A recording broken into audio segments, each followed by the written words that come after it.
G'day everyone, Uncle Jojo. Great to see you all again. So we're going to just talk about laying out the site ready for slab. We've done our site set out, then we've moved on to our layout or our heights and levels for our formwork. Once we've done that, we've marked all of our edges out and we've started to run our plumbing.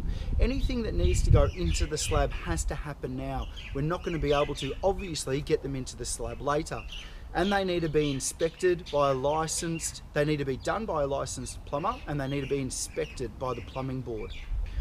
All pipes also have a green wrap around them, which is for movement. So as the concrete goes around them, it allows the pipe to move and it won't crack or break the pipe as the concrete sets. At this stage, what we also like to run through is a termite spray.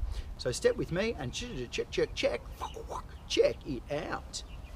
Here we are, we're running our pipe work through here, and as we've gone around with our formwork, we've put nails in and marks for where our bathroom, our laundry, en-suites and things like that are. Then we've got upstairs, because this is going to be a 2-story, this pipe here runs up inside a wall cavity up for upstairs.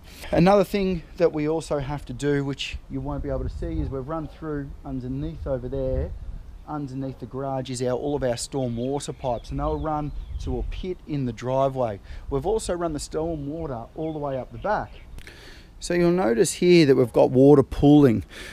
Now, this has now become the lowest point of discharge for any water to run off from those properties above us.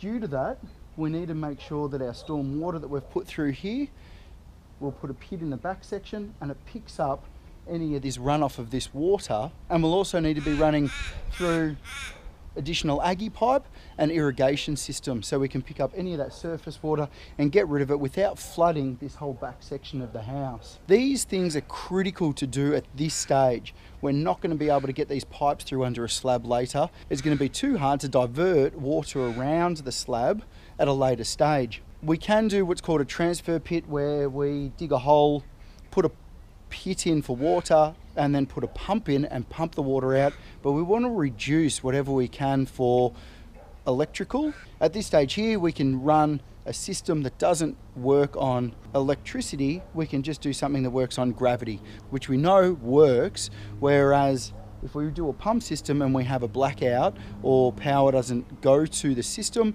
then we end up getting water pooling and staying in the one place, then probably flooding the house, which is what we do not want. Thanks for watching. Any questions or queries about running plumbing at this stage of a project, let me know and I'll try and answer them for you best I can whenever I can.